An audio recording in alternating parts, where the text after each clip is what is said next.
Persona 4 Golden is a huge game and it has a lot of things that you can miss if you aren't careful. Hey, if you don't know me, I'm Pritzi. I have played Persona games for over 500 hours, so I do know a thing or two about the game that I want to share with you today. To keep this more structured, I have divided these 8 tips into 2 halves. The first 4 being about daily life and the other 4 being about dungeon exploring. Let's begin. In Persona 4, time will be your most important resource. And here's the number 1 rule. Clear every dungeon on the first day that it is available. Doing this maximizes everything that the game has to offer. Clearing a dungeon doesn't just free up your calendar, it also unlocks social links of your party members. Many of them cannot progress until you finish the dungeons. By doing it this way, you are giving yourself weeks of uninterrupted time to build up social stats and increase social link ranks. Persona 4 is very strict with how much time it gives you, and clearing dungeons in one day is the only way to max out every single social link in the game. Now you might think doing dungeons in one day is impossible since you will run out of SP. Don't worry, I got you. I will talk about this more in the combat section. Tip 2. Prioritize key social links. With all the free time you have created, you need to prioritize the right social link. Ranking up your party members can be good. However, you will want to max out Marie's social link to make sure that you can unlock the game's true ending. So, in order to make this whole prioritizing social links section easier, I have made a simple chart that will show you exactly who's the most important and who's the least important. And here's an easy way to prioritize what social links to do. Try to do rank 1 of every social link that you can unlock so you know who and when someone is available. And number 2, prioritize social links from whoever is least available, like the old woman and Fox, because old woman is only available on holidays and Fox's social link is tied to requests. And some of these requests take multiple days to do. Tip number 3, matching personas.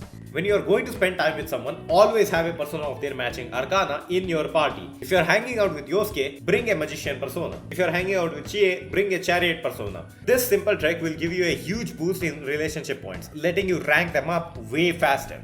Also, a neat trick to max out all the social links in this game is to not hang out with them if they are not ready to rank up. Instead, focus on other social links or use the fortune cards at the shrine when most of the social links aren't available. This will make sure every time you spend time with a character, they will almost always rank up. Tip number 4. Beef bowl and books over everything else. When you are nearing the deadline for dungeons, you'll see a lot of rainy days, and this is the perfect time to get social stats by visiting the beef bowl shop at Aya. Just make sure you are grinding in dungeons and have enough cash to do it. Also, if you want to be super optimal with social links, doing good in your exams gives a boost to every single social link that occurs in your school. This will save you a ton of time. So do try to prioritize knowledge over the other social stats. The other best advice that I have for boosting social stats is to prioritize books first and then do the jobs that give you the right stat. For example, if you want more knowledge, read the book that allows you to get bonus knowledge when studying. Tip 5. Always get shuffle time. If you end fights with all-out attacks or hit enemy weaknesses, you will increase your chance of getting shuffle time. And if you clear all the cards during shuffle time, you will get a sweep bonus that guarantees that you get a shuffle time at the end of your next battle. Now, why is this important? Shuffle time allows your equipped persona to get permanent stat ups. So here's the strat.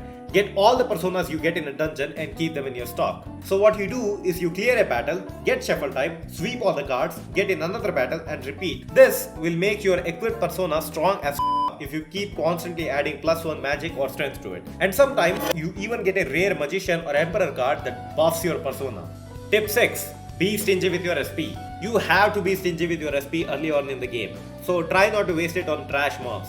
You can always just smack him with your sword or use the cheap physical attacks to save that precious SP for mini bosses and the main bosses. Don't be afraid to use those SP restoring sodas that you got from vending machines before a big fight, because that's literally what they are for. Also, here's a cheeky trick that you can use to help with SP management. All you need to do is get to level 18 with your protagonist and fuse this persona called Ame no Uzume. At level 20, she learns a move called Invigorate 1. This restores SP every single time that you are in a battle. So you need to equip this persona, go to the first floor of Yukiko's dungeon, enter a fight and keep pressing defend. Now you can infinitely get your SP back for no cost. Tip 7. Build for skills, not levels. The real power in Persona 4 Golden isn't in levels, it's in skill inheritance. From now on, forget about a persona's base level. A level 20 persona with the right skills can be 10 times more useful than a level 41 with a junk moveset. You are going to start fusing personas not for what they are, but for the skills that they can pass on. This means instead of just throwing powerful elemental skills on everything, you will have to start assigning roles to your persona. You can have a persona that has access to all the elemental types, or just one type with amplifying skills. This can be your primary magic user. You can have a persona that has all the physical boosting skills that can one-shot enemies through critical hits. This will be your physical user and he will help you when you run out of SP. You can have a persona that is focused on hitting the enemies with single target and multi-target debuffs. And lastly, you can have a persona that is focused on healing the party, recovering SP for yourself, and to remove debuffs and status ailments. Don't bother with applying status elements to enemies because it is kinda bad in this game and it's not as good as Persona 5 or Shin Megami Tensei. And just with these 4 personas, you can deal with basically every situation in the game. Tip 8. How to grind. The only proper way to grind in Persona 4 Golden is by defeating Golden Hands. So just walk between the floors and keep checking the floor map until you can find them. If you want to make defeating them easier, there are 3 main ways you can do it. Number 1 is before going to the dungeon, buy a bunch of elemental damage items from the shop. This will deal fixed damage and break through the hand's high defense. Number 2 is try to land critical hits using Revolution on Chie. If you knock them down and do an all-out attack, they will basically die instantly. Number 3, and this is a tip for mid-game and late game, try to fuse this level 35 persona called Tauti. It has this attack called Megiddo, which is an almighty attack.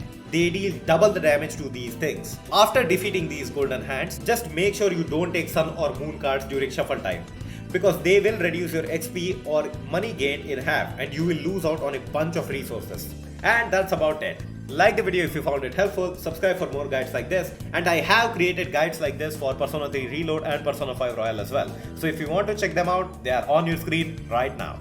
Peace!